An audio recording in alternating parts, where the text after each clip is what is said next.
Alright, so again, shalom and assalam to brothers and sisters. This is your brother Yefdi. Yefdeyah, Yohannes, Wolde, Amanuel, Rastafari, Renaissance.com. And again, here, if ones and ones, of course, were inquiring about the map and the photo that I was, alluding to on the DSR Discipleship Radio and Blog Talk Radio, the clip is here. Hopefully, ones can see it well enough to kind of get the gist of what I was really bringing forward in that clip. And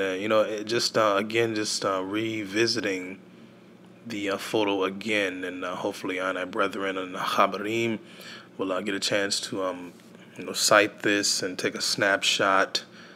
Again, a pioneer. I have to give thanks for just a compilation and the creativity of putting together this map. We also have a few cartographers, in our own group. So shout out to Wyndham Patrick, and a few other brethren, of course, who will come forward, of course, and assist with that project. But again, just a very interesting photo, as you can see here, brothers and sisters. Just many, layers to the geography, many layers to the political structures, the governmental organizations, the economic alliances. Really just seeing this photo again just brings a lot to mind, especially with certain events and happenings that have been going on up until this point, and thinking on much of what's to come, or at least what's been shown to us to a certain extent, from a worldwide view. So again, just leaning on this, I find it so interesting that this triangular, it's seemingly a triangular economic block of, not only the Hebraic stock from Africa to the Middle East. It seems very prevalent. We also have the Eastern Orthodox block, the Asian or the Asiatic block in the far east, and of course also the European bloc, and even so forward to kind of cite up the Latin America bloc, which even more so makes this very interesting. Instead of having the connotation of the BRICS, or Brazil, Russia, China, India, South Africa. I find it very interesting that they're in Latin America or South America. They definitely have a almost seemingly a flag of either Ecuador or Colombia, which is very interesting in that sense. Even so, just knowing and remembering the geography from just this photo itself from Sapir, that flag is representative of Ecuador, Venezuela, as well as Colombia. So, even so, seems very interesting in itself with all of the happenings that have been going on in Venezuela itself.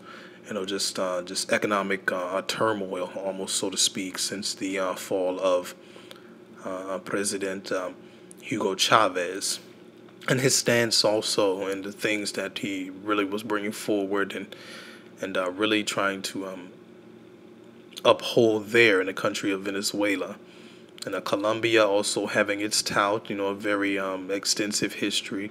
Ecuador, not so much in the forefront of many of the news broadcasts, but definitely having its own history, its own political atmosphere in that realm. And it just seeming so interesting that he would, Sapir, would present this photo and this compilation of just putting these things together in such a way.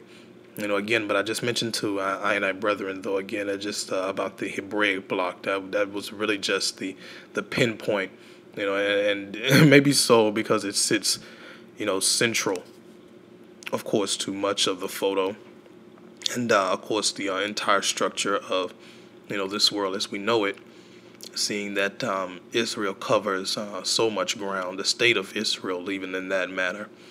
And, just kind of leaning up to the door, the front door of Ethiopia. But there he has the imperial Ethiopian flag of His Majesty and the Solomonic dynasty. That really was, just one of the most important points to I, of course, specifically. Even so, connecting that with the flag of Biafra, that just really, just set everything, in accord, for one and one of, my own perspective and thought and, ways of seeing things. It was very interesting, and I have to take into account, how much knowledge this one pioneer may have, and really thinking on that. It's clear that he has, a definite understanding of certain political alliances, certain political, even access points, so oppositions to certain, governments and, certain workings and back channeling things that may go on between certain governments at certain points in time, even up until this point, especially today. But I just found it so interesting, even so with Africa really as a continent still in developing mode, and even so in the Far East, so China as well as India and the Peloponnesian is cool, of course. So it's very interesting. We think about most of the pipeline infrastructure that is being proposed, especially in the Horn of Africa, as well as in the West, of course, as Nigeria has been heading up. Most of the structures and the development, especially in oil and gas, and thinking so much on much of, just many of the happenings that continue to just transpire in such a way that is, almost inconspicuous to one who's just not privy to certain amounts of information that continues to come to us at a rapid pace. And thinking again more so to Dr. Rudolph R. Windsor's work of the Valley of the Dry Bones, and really revisiting most of his maps. Many of the cartography that Dr. Rudolph R. Windsor presented in his work really showed a lot, and really brought out some things that I have to honestly say that I wasn't privy to. I knew bits and pieces of what Dr. Rudolph R. Windsor was presenting in that faction, so I had to, revisit and restudy and research even in more detail about what he was bringing forward. But again, this really makes a lot of connections with most of the infrastructure that is being presented and promoted in certain aspects, not only in Africa, but of course the Far East and Eurasia. So Russia playing a huge part in much of many of the events that are taking place today. So it's, again, just so interesting to see how things are beginning to play out, and relating them to Scripture, just from, I own a circle of, brothers and sisters who continue to gather and share and fellowship and, just ponder upon certain things and share things back and forth with each other, and keeping each other, abreast on certain current news and events and views. It shows us so much. Again, I think so much on my brother Tobia at one point, so one should really, not sleep on I brother and Wyndham Tobia. And I know that certain things seem a little more, off the cuff when he really brings them forward. But, just really research these things. Because I thought about my brother again, just researching and looking into this photo again on some of the works from one James Rickards, or Jim Rickards. I know he has many more works out, and I was really hope to get more of his literary works. But I definitely thought on